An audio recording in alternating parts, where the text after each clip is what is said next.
பார்க்க போற செக்மெண்ட் எல்லாருமே ரொம்ப ஆவலா காத்துட்டு இருக்கிற கதை போமா.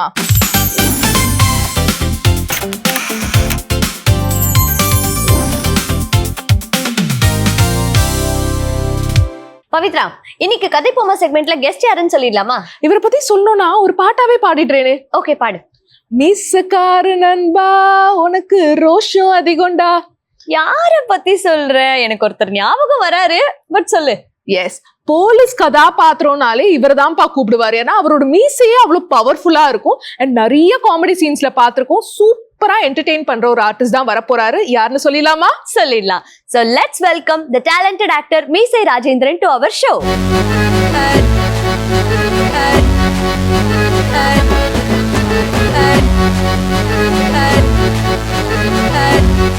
வணக்கம் சார். வணக்கம். எப்படி இருக்கீங்க? வணக்கம், நல்லா இருக்கேன். இப்ப வந்து உங்களை மீசை ராஜேந்திரன் கூப்பிடணுமா, தாடி ராஜேந்திரன் கூப்பிடணுமா? இல்ல நம்ம எப்போதுமே மீசை ராஜேந்திரன் தான். இது வந்து ஒரு படத்துல வந்து தாய்மாமன் கேரக்டர் பண்றேன். சோ அதுக்காக தான் இன்னும் ஒரு 4-5 நாள்ல எடுத்துருவேன். ஏன்னா எப்போதுமே நீ வந்து எல்லாருமே அந்த கெட்டப்ல தான் பார்த்திருப்பாங்க. சோ மீசை ராஜேந்திரன் அப்படின்னா தான் சினிமாவில் எல்லாருக்குமே தெரியும். நிறைய ராஜேந்திரன் இருந்தாங்க. என்ன மொட்டை ராஜேந்திரன், கெட்டப் ராஜேந்திரன், மூணாவதா மீசை ராஜேந்திரன். ஆக்சுவலா இது டைரக்டர் சொன்ன ஒரு கெட்டப்பா, இல்ல நீங்களே இல்ல நான் இந்த மாதிரி ஒரு கெட்டப் போட்டேன்னா நல்லா இருக்கும் அப்படின்னு சொல்லிட்டு நீங்க இம்ப்ரோவைஸ் பண்ணல? ஆக்சுவலா வந்து நானா தான் இதை பண்ணேன். இடையில ஒரு 10 நாள் வந்து ஷூட்டிங் இல்லாம இருந்துச்சு. சரி, விக்கு ஒன்று ஃபிக்ஸ் பண்ணிடலாமே அப்படின்னு சொல்லிட்டு ஒரு விக்கு ஃபிக்ஸ் பண்ணிட்டு ஒரு 10 நாள் 15 நாள், இது 15 நாள் ஆயிடுச்சு ஆக்சுவலா. சரி, நம்ம இந்த கெட்டப்ல பார்த்தோம்னா ஒரு டைரக்டர் பார்த்தாரு, இது நல்லா இருக்கு, தாய்மாமன் கேரக்டர் பண்ணிடலாமே. பட் அந்த மீசை கண்டினியூட்டின்னு இருக்கு, இன்னும் 2-3 படங்கள் இருக்கு. ஸோ அதனால இன்னும் ஒரு இந்த படம் ஷூட்டிங் முடிஞ்சோன்னா எடுத்துருவோம். Super sir. அண்ட் சார், இன்னொரு விஷயம் உங்ககிட்ட கேட்கணும்னு நினைக்கிறேன். லைக் இதுக்கு முன்னாடி வந்த படங்கள்ல எல்லாம் வந்துட்டு காமெடி ட்ராக்ஸ், காமெடி ஜானர்ஸ் அப்படின்றதே வந்துட்டு ஒரு மாதிரி அது ஒரு தனி ட்ராக்கா எல்லாரும் சிரிக்கிற மாதிரி இருக்கும். பட் இப்போ வந்துட்டு அந்த காமெடிஸ் எல்லாம் படங்கள்ல ரொம்ப கம்மி ஆயிட்டு இருக்கு. அதை பத்தி நீங்க என்ன நினைக்கிறீங்க? இல்லை, ஆக்சுவலி வந்து பாத்தீங்கன்னா காமெடி அப்படின்னா நம்ம ஆரம்ப கால சினிமாவில இருந்தே இருக்கு. நம்ம மூதாதையர்கள் NSK அவர்கள், அதன் பிறகு வந்த நிறைய தங்கவேல் சார், அதுக்கப்புறம் வந்த நாகேஷ் சார், சந்திரபாபு சார், அப்புறம் நிறைய சுட்டிராஜன் சார், நிறைய வந்துட்டு இருந்தாங்க. காமெடி வந்து ஸ்கிரிப்ட்ல வந்து பாத்தீங்கன்னா 2 விதமா அந்த காலத்துல யூஸ் பண்ணாங்க. ஒன்னு கதையோட வந்துட்டு இருக்கும், அந்த காமெடி வந்து கதையோட ஒன்றும், இன்னொன்னு வந்து செப்பரேட் ட்ராக் போகும். ஸோ வந்து காமெடி அப்படிங்கிறது வந்து பாத்தீங்கன்னா சினிமாவில் வந்து ஒரு ரிலாக்ஸ், அது எல்லாருக்குமே தெரிஞ்ச விஷயம். ஸோ இப்போ நீங்க கேட்குற இது வந்து இப்போ உள்ள ட்ரெண்டில் வந்து பாத்தீங்கன்னா காமெடி வந்து ரொம்ப கம்மியாயிடுச்சு. அது ஃபேக்ட், நம்ம ஒத்துக்க தான் செய்யணும். ஏன்னா இப்போ வந்து நிறைய கதை வந்து சீரியஸா போறதுனால வந்து என்னன்னா செப்பரேட் ட்ராக்கோ இல்லை கதையோட சேர்ந்த காமெடியோ இல்லை. ஸோ அதுக்கு காரணம் வந்து இப்போ உள்ள ஆடியன்ஸ் வந்து கொஞ்சம் சேஞ்ச் ஆயிட்டாங்க. அதை நம்ம ஒத்துக்க தான் செய்யணும். ஏன்னா இப்போ உள்ள ஆடியன்ஸ் வந்து அந்த காமெடியை விரும்பலையோ அப்படின்னு நான் நினைக்கிறேன். ஸோ அது சேஞ்ச் ஆனதுனால வந்து அந்த காமெடியோ அந்த சாங்ஸோ இதெல்லாம் ஃபைட்டோ இல்லாம அது ஒரு அந்த கதையோட மூவ் ஆகி போறதுனால வந்து இதெல்லாம் இல்லாம பாக்குறதுக்கு இப்போ உள்ள யூத் வந்து அதை லைக் பண்றாங்கன்னு நான் நினைக்கிறேன். ஓகே, பட் ஆக்சுவலா இந்த மாதிரி சேஞ்ச் ஆனது உங்களை பாதிச்சிருக்கா? ஏன்னா நிறைய காமெடி ட்ராக்ஸ்ல உங்களை பார்த்திருக்கோம். மீசை ராஜேந்திரன்னாலே ஏகப்பட்ட பேருக்கு ஃபுல் காமெடி சீன்ஸ் தான் ஞாபகம் வரும். ஸோ நீங்க சொன்னீங்க இப்ப இருக்கிற ஆடியன்ஸ் வந்து பெருசா அதை விரும்பல காமெடி ட்ராக்ஸ். இது வந்து ஒரு ஆர்டிஸ்டா உங்களை பாதிச்சிருக்கா? இல்ல, ஆக்சுவலி வந்து பாத்தீங்கன்னா நான் வந்து காமெடியை விட நிறைய போலீஸ் கேரக்டர் தான் பண்ணிருக்கேன். நான் என்னுடைய முதல் படம் வந்துட்டு ரமணா கேப்டன் தான் எனக்கு வந்து வாய்ப்பு கொடுத்தாரு. அதுல நான் போலீஸா தான் வந்தேன். ஆக்சுவலி வந்து பாத்தீங்கன்னா தமிழ், தெலுங்கு, மலையாளம், கன்னடம், ஹிந்தி ஆகிய 5 லாங்குவேஜ்ல நான் கிட்டத்தட்ட ஒரு 347 படம் பண்ணியிருக்கிறேன். இதுல ஒரு 300 படம் போலீஸ் தான். ஆமா. அது போக சில படங்கள்ல வந்து இந்த பஞ்சாயத்து தலைவர், MLA, மினிஸ்டர், சில படங்கள்ல வந்து காமெடி பண்ணியிருக்கிறேன். அதாவது எல்லாருமே கிடையாது. இந்த இப்ப திருப்பாச்சியில வந்து பாத்தீங்கன்னா இந்த ஆடு வெட்டுற சீன்ல, அதாவது நம்ம இப்போதைய முதலமைச்சர் திரு விஜய் சாரை வந்து ஆடு மாதிரி கட்டி வச்சுட்டு பேசாம ஊருக்கு வந்தமா போனமா இல்லாம வீணா எங்க ஊர் விஷயத்துல, கோயில் விஷயத்துல தலையறணி, எங்க ஆத்தாளுக்கு ஒரு ஆளை வெட்டுறது ஒண்ணுதான், 10 ஆடை வெட்டுறது ஒண்ணுதான், அடே புடிச்சு கெட்டுக்கடா. ஸோ இந்த மாதிரி பிளஸ் வந்து ஆறுங்கிற படத்துல இந்த கண்டக்டரா வருவேன். சுறா படத்துல ஒரு குறிப்பிட்டு சொல்லிடலாம் ஒரு 10-15 படங்கள்ல தான் வந்து நம்ம வந்து காமெடியா வந்தோம். ஆனா அது எல்லாமே ஹிட். எல்லாமே நான் காமெடியா அந்த சீன்ல வந்ததுல எல்லாமே வந்து ஹிட் தான். இல்ல அந்த சுறா படத்துல எல்லாம் ஐ திங்க் வந்து நான் சாப்பிட்டுட்டு இருப்பேன், என் ஒய்ஃப் வந்து குளிச்சுட்டு இருப்பாங்க.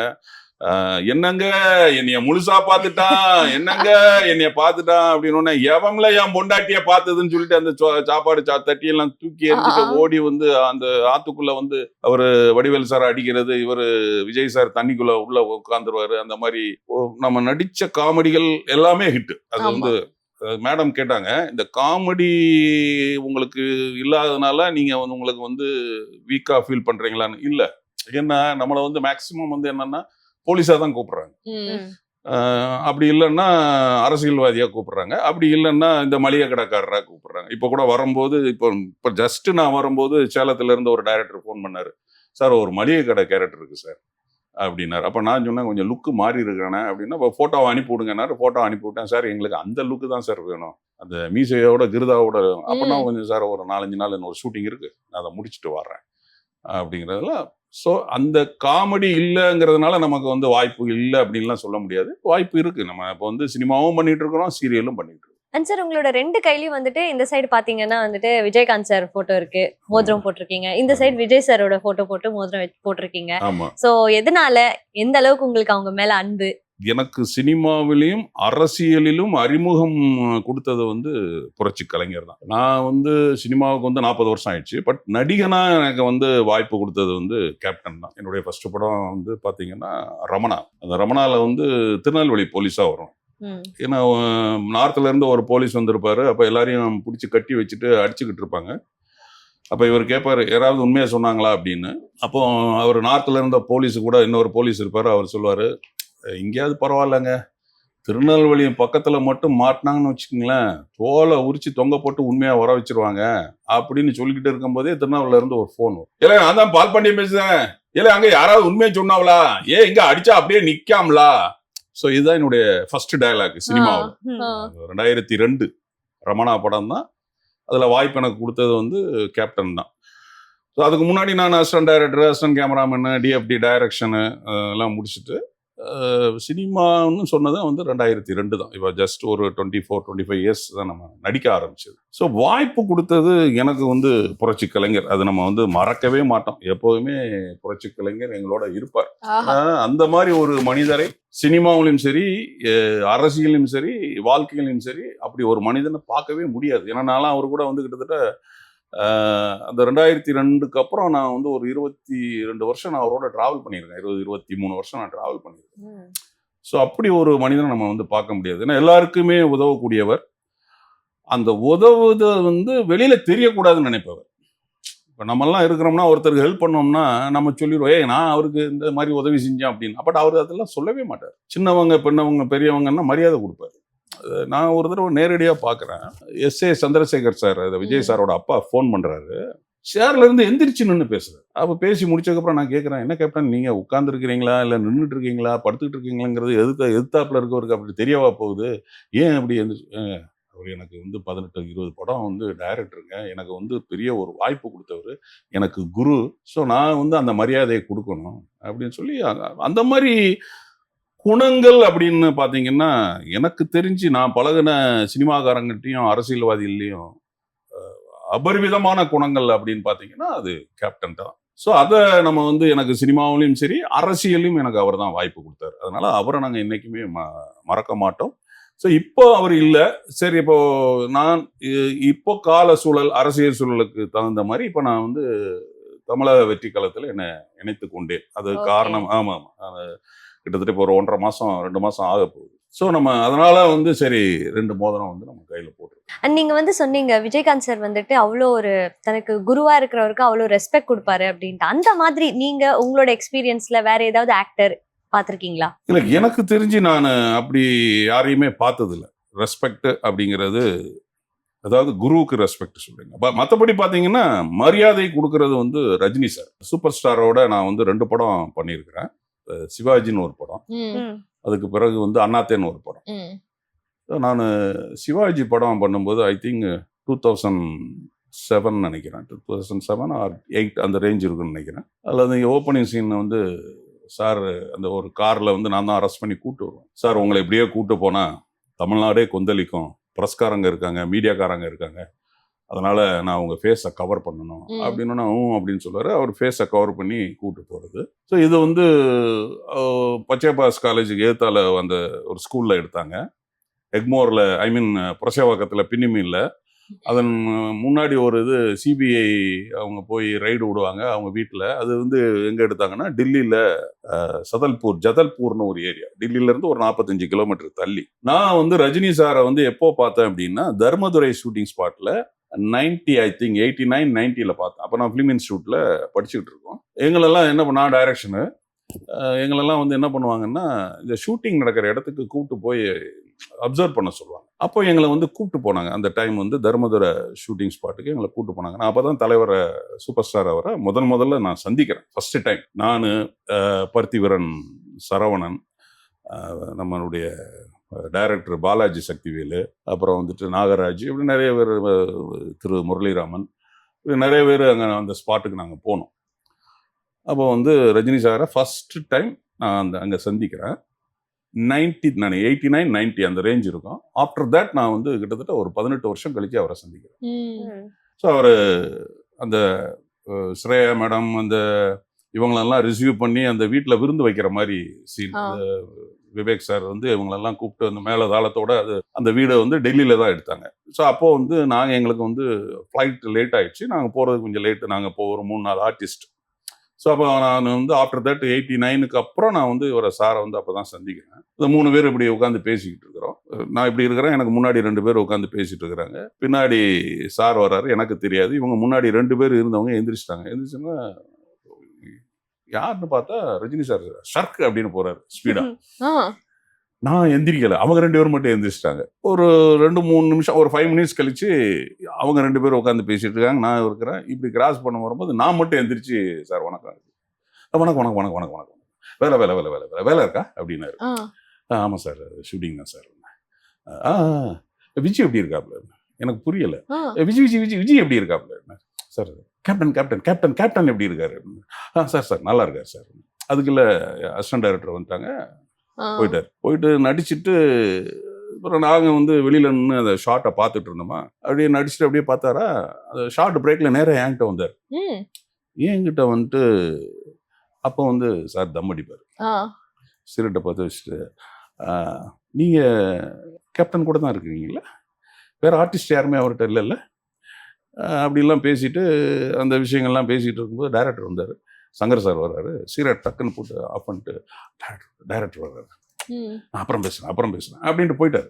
ஸோ திரும்ப ஷார்ட் முடிச்சுட்டு திரும்ப என்கிட்ட வந்து பேசிட்டு இருக்காரு. பேசி முடிச்சுட்டு அப்புறமா வந்துட்டு நான் சொன்னேன், சார் உங்ககிட்ட நிறைய பேசணும் சார். அப்படியா, என்ன என்ன என்ன என்ன விஷயம் அப்படின்னாரு. இல்லை சார், சும்மா தான் சார், பிரேக்கில் பார்க்கலாம் அப்படின்னா. அப்புறம் ஒரு 1:05க்கு பிரேக் விட்டாங்க. ஒரு சாப்பிட்டுக்கிட்டு ஒரு 1:30 மணி இருக்கும். ஒருத்தர் நேராக வந்தார். சார் உங்களை கூப்பிட்றாரு, ரஜினி சார் கூப்பிட்றாரு. சார் நல்லா கேட்டுக்கிட்டீங்களா, என்னையே தான் கூப்பிட்றாரு. ஆமாம், உங்களை தான் கூப்பிட்றாரு அப்படின்னோடனே நான், அது வந்து அண்டர் கிரவுண்ட் வீடு. அது அண்டர் கிரவுண்டில் ஒரு ரூமில் சார் இருக்காரு. நான் கதவை தட்டுறேன். டோர் ஓப்பனில் தான் இருக்குது. ஓபியில் ஓவர்லாப்பில் எனக்கு சார் வாய்ஸ் கேட்குது. வாங்க அப்படின்னாரு. கதவை திறக்கவும் அவர் சேர்லேருந்து எந்திரிச்சு வந்துட்டார் ரிசீவ் பண்ணுறது. வந்து உட்காருங்க அப்படின்னாரு. இல்லை சார் பரவாயில்ல சார், நீங்கள் உட்காருங்க, நீங்கள் முதல்ல உட்காருங்க அப்படின்னாரு. இல்லை சார் நீங்கள் உட்காருங்க சார், உட்காருங்க அப்படின்னு. நான் சேர் நுனியில் இப்படி உட்கார்ந்தேன். இப்படி உட்காந்து இப்படி கையை கட்டினேன். நல்லா உட்காருங்க, ரிலாக்ஸாக உட்காருங்க, எல்லாம் மரியாதை எல்லாம் மனசில் இருந்தால் போகும், உட்காருங்க. நீ உட்கார வச்சதுக்கப்புறம் தான் அவர் உட்கார்ந்தார். இதே சம்பவம் எங்கே பார்த்தோம்னா ஷூட்டிங் ஸ்பாட்டில் காரில் அவரை அரெஸ்ட் பண்ணி கூப்பிட்டு வர்றது. இது நான் சொன்ன சீன் வந்து அவர் வீட்டில் அந்த சிபிஐ ரைடு போகும்போது நாங்கள் போலீஸ் எல்லாம் போவோம். இது டெல்லியில் எடுத்தாங்க. அவர் அரெஸ்ட் பண்ணி கூப்பிட்டு வர்றது வந்து இங்கே எடுத்தாங்க, நம்ம பின்னிமின்லையும் பச்சைப்பாக்கு ஏத்தாலையும் எடுத்தாங்க. அப்போ வந்து நான் இந்த விருமாண்டியில் நடித்தார் சண்முகராஜன், 2 பேரும் ஆர்டிஸ்ட்டு, இவர் ஒருத்தர். இந்த ஷார்ட் முடிஞ்ச உடனே ப்ரொடக்ஷனில் வந்து சேர் கொண்டு வந்து போட்டாங்க. அவர் உட்காரல. அந்த ப்ரொடக்ஷன் சார், நம்மெல்லாம் ப்ரொடக்ஷன் அப்படின்னு கூப்பிடுவோம். அவர் வந்து ப்ரொடக்ஷன் சாருங்க வாங்க அப்படின்னு. நான் மட்டும் ஆர்டிஸ்ட் கிடையாது, இவங்க 2 பேரும் ஆர்டிஸ்ட், இன்னும் 2 சேரை கொண்டு வாங்க அப்படின்னு அந்த 2 சேர் வந்து போட்டு எங்களை உட்கார வச்சதுக்கப்புறம் தான் அவர் உட்கார்ந்தார். ஸோ சின்ன நடிகர் பெரிய நடிகர் அந்த பாகுபாடு பார்க்க மாட்டாரு. ஈவனாக எல்லாருக்குமே ரெஸ்பெக்ட் கொடுப்பாரு, மரியாதை கொடுப்பாரு.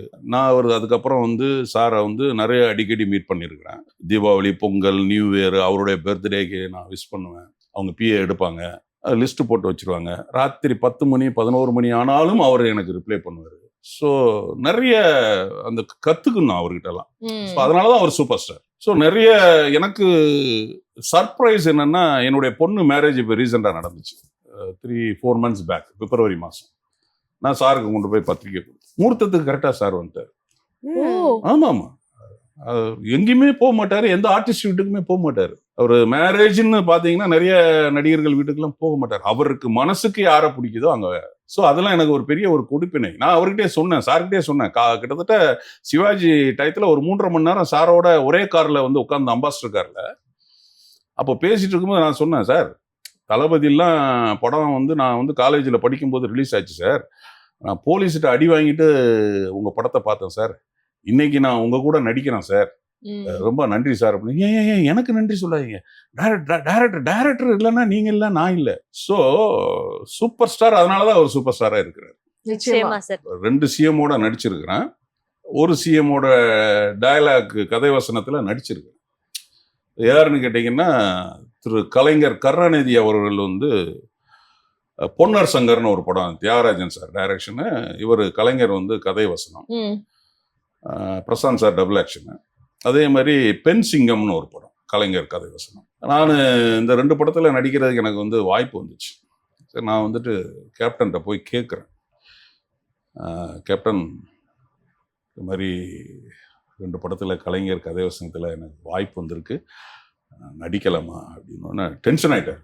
நடிக்கலாமான்னு கேட்குறீங்க? அவன் கலைஞர் கதைவசனத்தில் நடிக்கிறதுக்கு நாயா பேயா அலைஞ்சிக்கிட்டு இருக்கா, நீங்க வந்து நடிக்கலாமான்னு கேட்குறீங்க?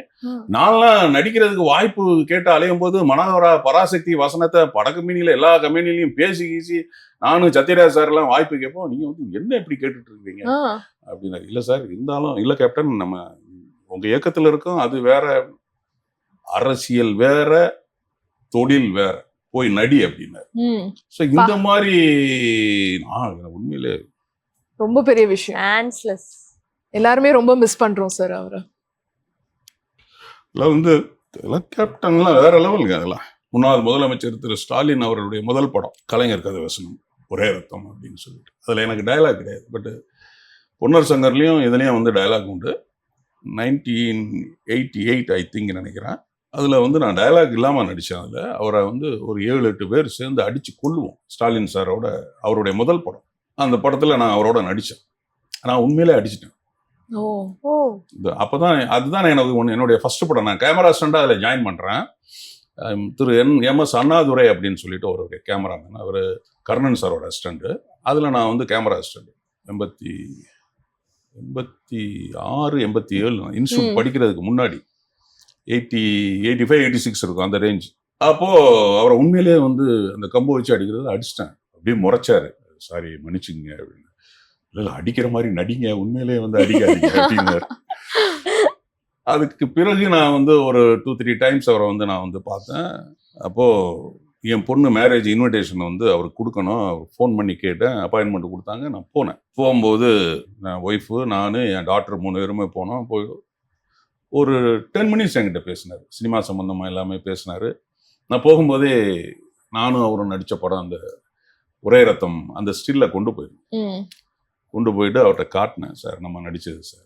அங்கே நிறைய சீனியர் தலைமை நிலை செயலாளர், ஐ மீன் சீஃப் செக்ரட்டரி, நிறைய அதிகாரிகள் இருக்காங்க, போலீஸ் ஆஃபீஸர்ஸ் எல்லாம் அவங்கெல்லாம் நின்றுட்டு இருக்காங்க. எங்களை உட்கார வச்சுட்டு இருக்காரு. எனக்கா திக்கு திக்குன்னு இருக்கு, பெரிய பெரிய ஆளுங்கள்லாம் நின்றுருக்காங்க, நம்மளை வேற உட்கார வச்சுட்டு இருக்காரு அப்படின்னு. இப்போ நான் சொன்னேன், சார் நம்ம நீங்கள் நடித்த ஃபர்ஸ்ட் படம் சார், நானும் அதில் நடிச்சிருக்கேன் அப்படின்னு காட்டினேன்னா எல்லாரையும் கூப்பிட்டு காட்டுறாரு, இங்கே பாருங்க நான் நடித்த ஃபர்ஸ்ட் படம், இங்கே பாருங்க அப்படின்னு. கரெக்டாக திரு உதயநிதி ஸ்டாலின் அவர்கள் வந்தார். உதயங்களா அப்படின்னாரு. பாரு நான் நடித்த படம் பாருங்க, அந்த ரைட் சைடில் அந்த 4ஆவதா சட்டம் இல்லாமல் நிற்கிறாரு, அவர் தான் இவர் அப்படின்னு சொல்லுவாங்க. நான் அப்போ தான் சார் வணக்கம் சார் அப்படின்னு பயங்கர ஹாப்பி ஆகிட்டார். ஹாப்பி ஆகிட்டு இது லொக்கேஷன் எங்கே அப்படின்னாரு. சார் இது கோவளம் சார் அப்படின்னு. இல்லை கோவளம் கிடையாது, இருங்க நான் சொல்கிறேன் அப்படின்னு. இது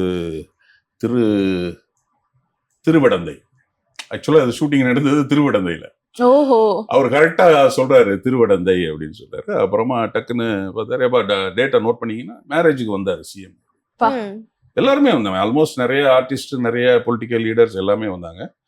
ஸோ எல்லாரோடையுமே ஒரு அனுபவம் இருக்கு. திரு விஜய் சார் கூட 7 படம் பண்ணியிருக்கு.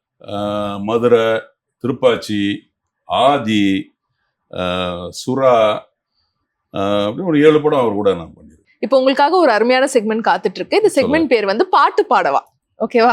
நாங்க பாடி உங்களை டார்ச்சர் பண்ண போறோம். அதுல இருந்து நாங்க கேள்வி கேட்க போறோம். ஓ சூப்பர். மீசக்கார நண்பா உனக்கு ரோஷம் அதிகம்டா, ரோஷம் அதிகம்டா, அதை விட பாசம் அதிகம்டா.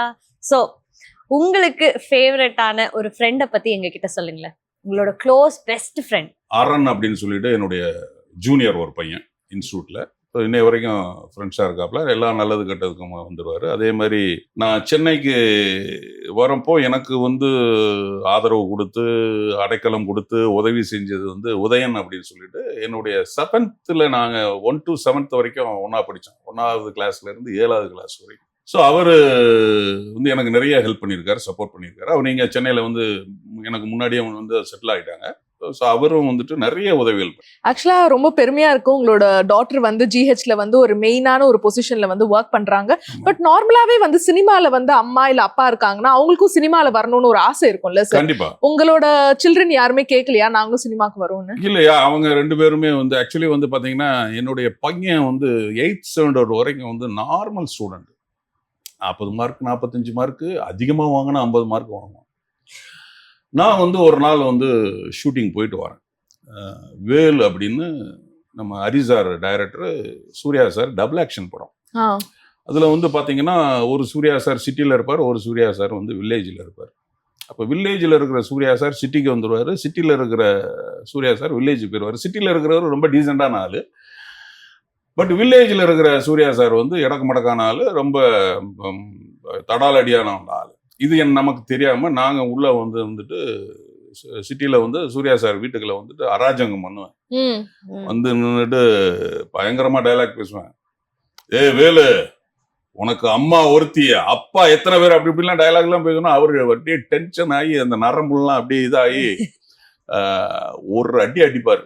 அடிச்சா மேலே ஓட்டை உடைச்சி வந்து உழணும். அந்த ஃபைட்டு, அந்த சீக்வன்ஸு, ஒரு சின்ன ஸ்ட்ரகிள் எனக்கும் அவருக்கும். அப்போது 5:45 மணி இருக்கும். அது 2-3 நாள் எடுத்தாங்க அந்த ஷூட்டிங்கை. ஒரு நாள் வந்து ஒரு பேக்கப் ஆகிற டயத்தில் வந்து அந்த ஓட்டை உடைச்சிற சீனை வந்து எடுத்தாங்க. அப்போ நான் சாரை நானே பண்ணுறேன் சார் அப்படின்னு சொல்லி டைரக்டர் சார்ட்டையும் மாஸ்டர்ட்டையும் ஃபைட் மாஸ்டர்ட்டையும் சொல்கிறேன். அவர் சூர்யா சார் பக்கத்தில் நிற்கிறார். ஏங்க அது ஓடு 40 அடியில் இருக்குது, அவங்கள வந்து ரோப்பில் நான் பஞ்ச் பண்ணோன்னே அவங்க ரோப்பில் இருக்கணும்னா ஓட்டை உடைச்சிட்டு வரணும், அங்கங்கே ஸ்க்ராட்ச் ஆகும், பிளட்டு வரும் அப்படின்னு. இல்லை சார் நானே பண்ணுறேன் சார் அப்படின்னு சொல்லி டைரக்டர்கிட்ட மாஸ்டர்கிட்ட சூர்யா சார்கிட்ட எல்லாம் சொல்லி அப்புறம் நானே பண்ணேன்.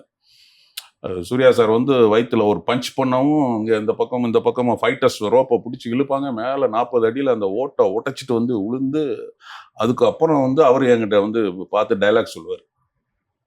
White shirt black pant. நான் வந்து சரி லைட்டாக தான் அடிபடுன்னு பார்த்தா ஃபுல்லாக பிளட்டு, ஃப்ரண்டில் பேக்கில் இந்த ஒயிட் ஷர்ட்டா அப்படியே ரெட்டு ஃபுல்லாக பிளட்டு. ஷார்ட் ஓகே ஆயிடுச்சு. அப்போ டைரக்டர் எல்லாரும் சொல்கிறாங்க, சூர்யா சார்லாம் சொல்கிறாங்க, ஹாஸ்பிட்டலில் போயிட்டு போங்க. எப்போ மேனேஜர் ஏப்பா ஒரு ஹாஸ்பிட்டல் கூப்பிட்டு போங்க அப்படிங்கிறப்ப நான் சொன்னேன், இல்லை சார் நான் வீட்டுக்கு போயிட்டு ஹாஸ்பிட்டல் போகிறேன். நான் வீட்டுக்கு போகிறேன், இதே அந்த ட்ரெஸ்ஸோட பிளட்டோட போகிறேன். என் பையன் ரிமோட்டை வச்சுட்டு டிவி பார்த்துட்ருக்குறான். டிவி பார்த்துருக்குறான். நான் வாசலில் வரேன், டிவி பார்த்துட்டு இருந்தோம். இப்படி வாசலில் இப்படி லுக்கு கொடுக்குறான், இப்படி பார்க்குறான். பார்த்துட்டு அப்போ என்னப்பா பிளட்டாக இருக்குது உடம்புலாம் அப்படின்னு. டேய், மற்ற பேரண்ட்ஸ்லாம் வேர்வை சிந்தி படிக்க வைப்பாங்கடா, நான் ரத்தம் சிந்தி படிக்க வைக்கிறேன்டா அப்படின்னு 8th ஸ்டாண்டர்ட். இந்த ஒரு வார்த்தை அவனை புரட்டி போட்டுச்சு. கண்டிப்பா. SSLCல நீங்க வந்து பாத்தீங்கன்னா அப்போ வந்துட்டு 500 மார்க்கு, 500 மார்க்குக்கு வந்து 479 மார்க் எடுக்கும். ஆஹா, சூப்பர் சார். +2ல வந்து பாத்தீங்கன்னா அப்போ நீட்டு கிடையாது. 1200க்கு வந்து 1161 மார்க் எடுக்கும். இன்னைக்கு டாக்டர். Super super. அதான் உங்களை வந்து அன்னைக்கு அப்படி பார்த்தோன்னே வந்து ஸோ அதனால வந்து அவனுக்கு வந்து அந்த சினிமா வந்து இன்ட்ரெஸ்ட் இல்லை. அப்புறம் பொண்ணு வந்து சரி அண்ணன் டாக்டர் படிக்கிற அப்புறம் நம்மளும் டாக்டர் படிக்கணும் அப்படின்னு அந்த டிஸ்ட்ரிக்ட் ப்ரோக்ராமிங் மேனேஜரா காஞ்சிபுரம் ஜிஹெச்ல வேலை செய்யறா. அவளுக்கு தான் இப்போ ரீசெண்டா மேரேஜ் நடந்தது. அற்புதம் சார், நைஸ். நன்றி. ஓகே, அடுத்த பாடல் பார்த்துடலாம். தூங்காதே தம்பி தூங்காதே, நீ சோம்பேறி என்ற பெயர் வாங்காதே, தூங்காதே தம்பி தூங்காதே. இதுல இருந்து என்ன கேள்வி என்றால், ரொம்ப தூங்கி ஷூட்டிங் ஸ்பாட்டுக்கு லேட்டா போயிருக்கீங்களா? இல்ல, ஆக்சுவலி வந்து பாத்தீங்கன்னா இது நாடோடி மன்னன் படத்துல உள்ள சாங்கு. பழைய பாட்டுலாம் தெரிஞ்சிடும், இப்போ உள்ள பாட்டுலாம் நமக்கு தெரியாது. எங்களுக்கு வந்து என்னன்னு பாத்தீங்கன்னா, கேப்டன்லாம் வந்து சொல்லுவாரு, நீ நடிக்கிறியோ நடிக்கலையோ, நீ சாப்பிட்றியோ சாப்பிடலையோ, உனக்கு காசு கொடுக்குறாங்களோ காசு கொடுக்கலையோ, ஷூட்டிங் ஸ்பாட்டுக்கு சொன்ன டயத்துல இருந்து 1/2 hour பிஃபோரா போயிடணும்.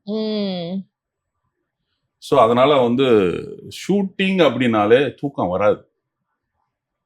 தலைவர் சொன்னது மைண்ட்ல இருக்கும். ஓகே, பட் என்னைக்காச்சும் ஒரு நாள் ரொம்ப லேட் நைட் ஷூட் முடிஞ்சு ரொம்ப அசதியாகி அடுத்த நாள் காலையில கொஞ்சம் டிலேவா போய் அந்த மாதிரிலாம் டெஃபினட்டா கிடையாது. 100% கிடையவே கிடையாது.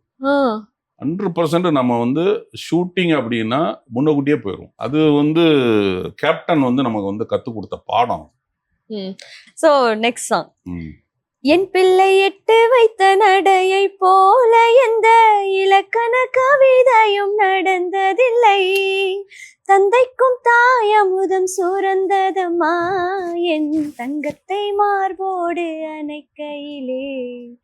சோ உங்களோட மகள், உங்களோட பெண் பிள்ளை, அவங்கள பத்தி சொல்லுங்க. இப்பதான் கல்யாணம் பண்ணி வேற கொடுத்துருக்கீங்க, எவ்வளவு மிஸ் பண்றீங்க? ஆக்சுவலி வந்து பாத்தீங்கன்னா பொதுவாகவே வந்து அப்பாவுக்கு வந்து பெண் பிள்ளைகளை தான் பிடிக்கும், நேச்சுரல். அது அம்மாவுக்கு வந்து பையனை தான் பிடிக்கும். அதாவது கல்யாணம் முடிஞ்சு வீட்டுக்கு போயிட்டாவா, அவங்க மாப்பிள்ளை வீட்டுக்கு போயிட்டா, நமக்கு தூக்கம் வரல.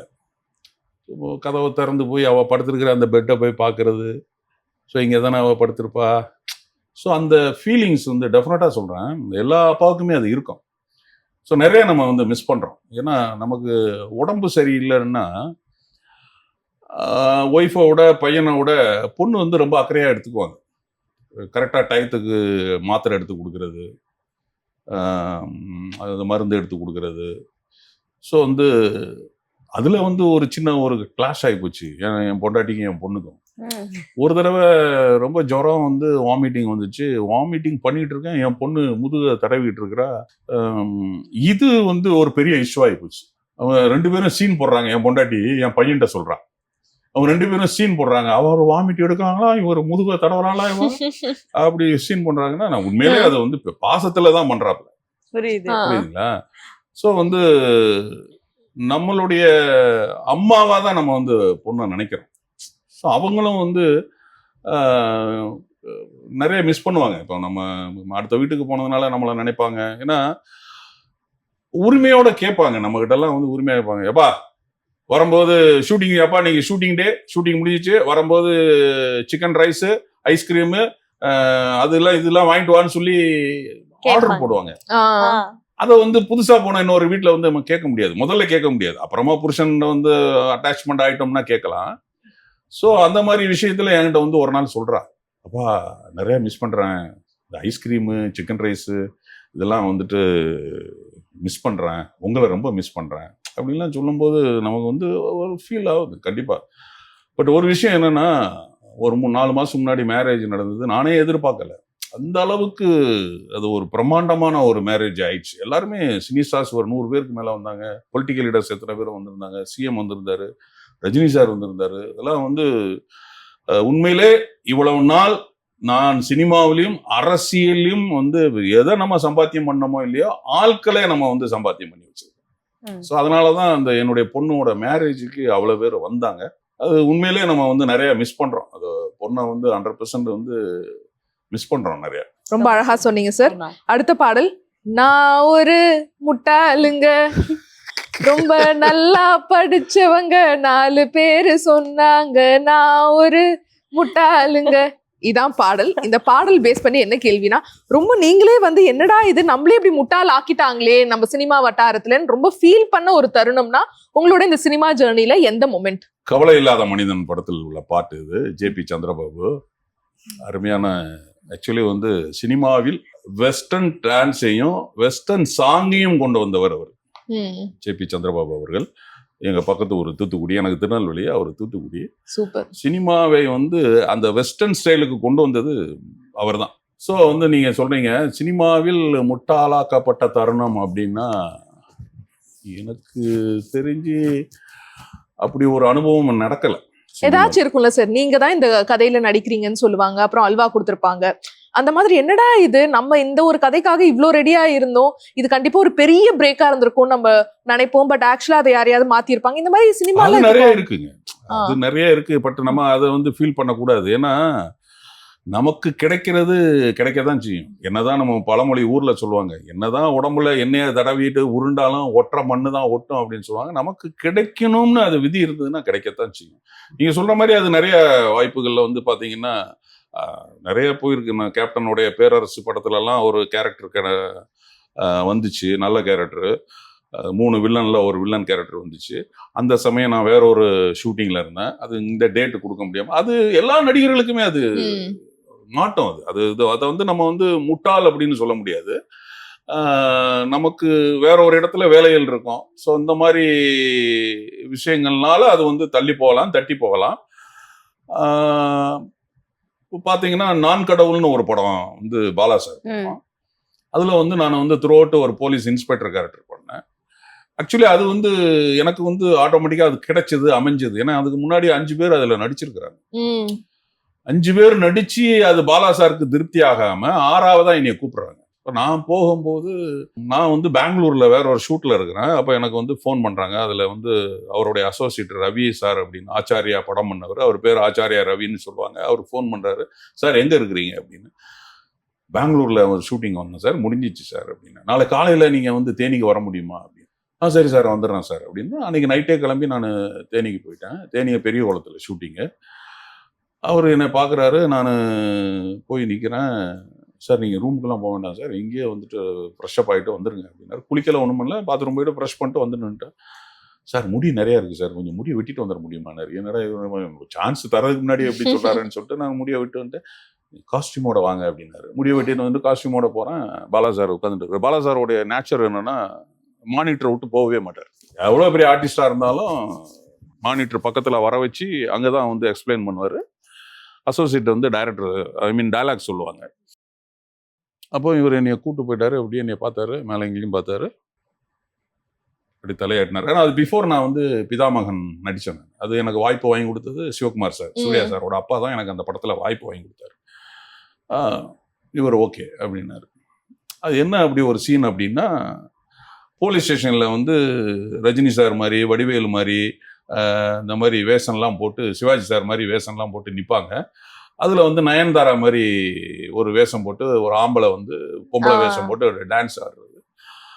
நான் வந்து அந்த வெளியிலேருந்து போலீஸ் ஸ்டேஷனுக்கு உள்ளே வருவேன். இந்த நயன்தாரா கேரக்டர் பின்னாடி இருந்து ஆடும், ஒரு மிதிப்பேன். அவன் போய் டேபிளில் போய் விழணும். இதுதான் ஷார்ட்டு. இப்போ மானிட்டர் பார்க்குறாரு.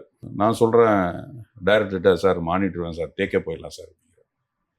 இவ்வளவு கான்ஃபிடென்ட்டா அப்படின்னாரு. இல்லை சார் போயிடலாம் சார். ஏன்னா அதுக்கு முன்னாடியே நம்ம பிதாமகன்ல அவருடைய கேரக்டர் நமக்கு தெரியும். ஓகே டேக்கே போயிடலாம் அப்படின்ட்டார். அது மாதிரி நான் வெளியிலேருந்து வருவேன். இந்த அம்மா அப்படி பொம்பளை வேஷம் போட்டிருக்கேன், அந்த ஆம்பளை ஆடிக்கிட்டு இருக்கோம். வருவோம், ஒரே மிதிப்பேன். மிதிச்ச மிதியில் அவ்வளோ ஃபோர்ஸாக மிதிச்சதில்ல, அந்த டேபிள் எல்லாம் தள்ளி விட்டு கீழே போய் பொத்துன்னு விழுந்தாப்புல. ஷார்ட் ஓகே அப்படிங்கிறாரு டைரக்டர். Short okay. அவன் கீழே விழுந்தவன் அழுதுட்டு இருக்கான். ஐயோ ஆமா, கேட்கும்போதே பக்கு பக்குன்னு இருக்கு. ஷார்ட் ஓகே மானிட்டர்ல பார்த்துட்டு சிரிச்சுக்கிட்டு இருக்கிறாரு. பூஜா மேடம் ஓடி வராங்க, அந்த படத்தோட ஹீரோயின். சார் பயங்கர ஹாப்பி, இதே மாதிரி பண்ணுங்க. அதுக்கப்புறம் தான் சொல்றாங்க, இந்த கேரக்டர்ல இன்னாரெல்லாம் வந்தாங்க, 5 பேர் பெரிய பெரிய ஆர்டிஸ்ட், என்னையோட பெரிய பெரிய ஆர்டிஸ்ட்.